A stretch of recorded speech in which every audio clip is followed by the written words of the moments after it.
¿Alguna vez has estado en una discusión o en una situación tan estresante que de repente tu cerebro se queda en blanco?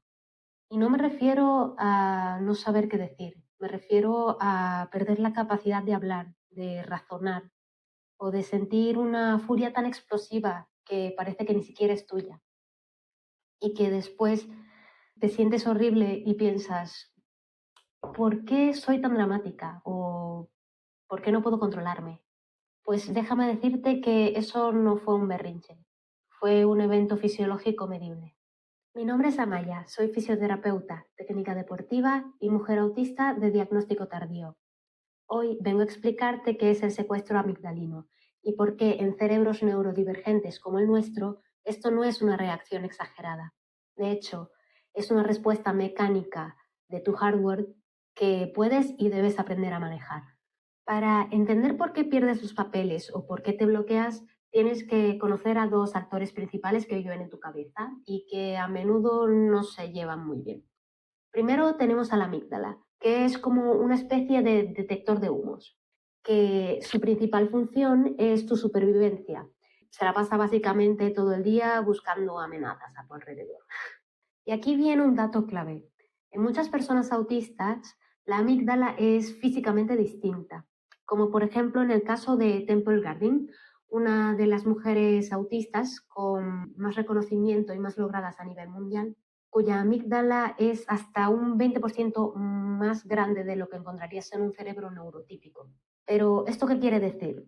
Pues básicamente que nuestro detector de humos no es estándar. Tenemos un detector de humos tamaño industrial. El segundo actor de esta historia es la corteza prefrontal, también llamada la torre de vigilancia. Esta es la parte racional de nuestro cerebro que se encarga de decirnos, mira, tranquila, que no es un incendio, lo que ha pasado es que se te han quemado las tostadas. En un escenario ideal, la torre de vigilancia, a.k.a. la corteza prefrontal, se encarga de calmar a la amígdala. Pero en perfiles neurodivergentes como podrían ser el TDAH o el autismo, esta conexión es algo débil. Piénsalo de esta manera. Es como que tienes el motor de un Ferrari, pero con frenos de bicicleta. Es decir, una reacción brutal frente a una corteza prefrontal que no puede seguirle el ritmo a esta amígdala. Aquí es donde la ciencia explica por qué no puedes calmarte pensando. Cuando ocurre algo estresante, ya sea un sonido muy fuerte, un cambio de planes o un tono de voz agresivo, esta información entra a tu cerebro y automáticamente se divide en dos caminos. El primer camino es el camino bajo. Inicia en el tálamo, que es como una especie de estación central de relevo sensorial. Este input que has recibido pasa directamente desde el tálamo hasta la amígdala, en una autopista súper rápida. Y en cuestión de milisegundos, tu amígdala recibe la señal y grita, amenaza, que se nos quema la casa. Inmediatamente inunda tu cuerpo de cortisol, adrenalina, tu corazón se dispara, tus músculos se tensan y estás lista para huir o para pelear.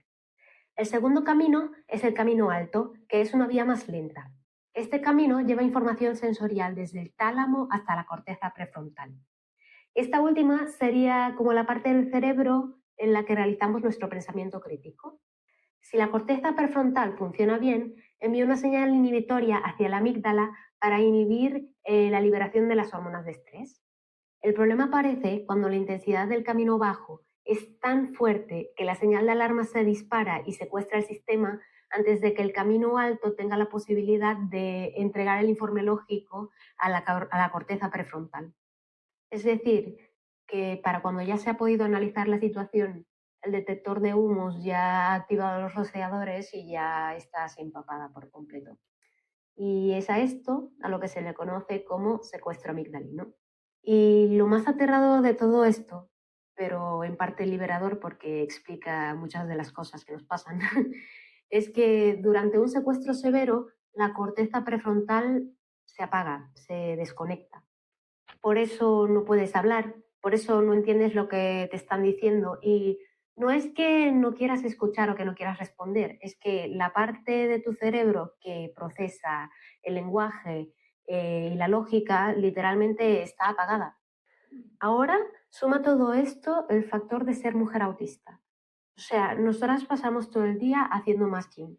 camuflando quiénes somos, preguntándonos, ¿lo hice bien? ¿Me están mirando?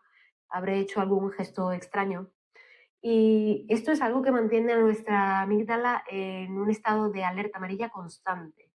Entonces, imagina, o sea, si tu amígdala ya está al 80% de su capacidad por el estrés social a diario, cualquier cosa tonta, por más pequeña que sea, un email, una etiqueta que me pica, la puede empujar al 100% y llevarla al secuestro. Está agotada de tanto fingir y tienes unos frenos de bicicleta que no dan abasto. Vale, ya entendemos la anatomía. Sabemos que tenemos una amígdala hipertrofiada y una corteza prefrontal que se desconecta así a lo random. Entonces, ¿qué hacemos? ¿Lloramos? Pues no. Hackeamos el sistema. Quédate con esto. No puedes utilizar la lógica para salir de un secuestro, porque literalmente tu lógica está apagada. Deja de decirte cálmate, que eso es un recurso inútil. Tienes que entrar por el cuerpo. Tienes que utilizar una estrategia que se le llama la vía bottom-up. Esto funciona como un protocolo de emergencia. Te invito a que recuerdes esto que te voy a decir para aquellos momentos en los que sientes que estás a punto de entrar en una crisis. Es algo que por lo menos a mí me ha sido muy útil. La crisis inminente no es solo mental. De hecho, es una acumulación física de hormonas de estrés que no han sido procesadas. El error está en intentar resolver el estresor, es decir, eso que creemos que nos está molestando en el momento, sin haber procesado como tal el estrés, la reacción química. En primer lugar, cierra la boca, literalmente, porque tu centro del lenguaje no está funcionando correctamente en el momento y puedes decir cosas de las que te arrepentirás. En segundo lugar, no tomes decisiones. Debes decirle a tu cuerpo mediante acciones físicas que estás a salvo, no mediante pensamientos. En tercer lugar, hackea el nervio vago. Necesitas enviar una señal física de seguridad a la amígdala. Y esto solo funciona con datos sensoriales inmediatos. Podrías utilizar, por ejemplo, la presión profunda. Aprieta tus brazos fuerte contra tu cuerpo. También puedes utilizar el recurso del shock térmico, bebiendo un vaso de agua fría o lavándote la cara con agua helada. Otra cosa que podrías hacer es utilizar un input de desequilibrio, poniéndote de pie a la pata coja.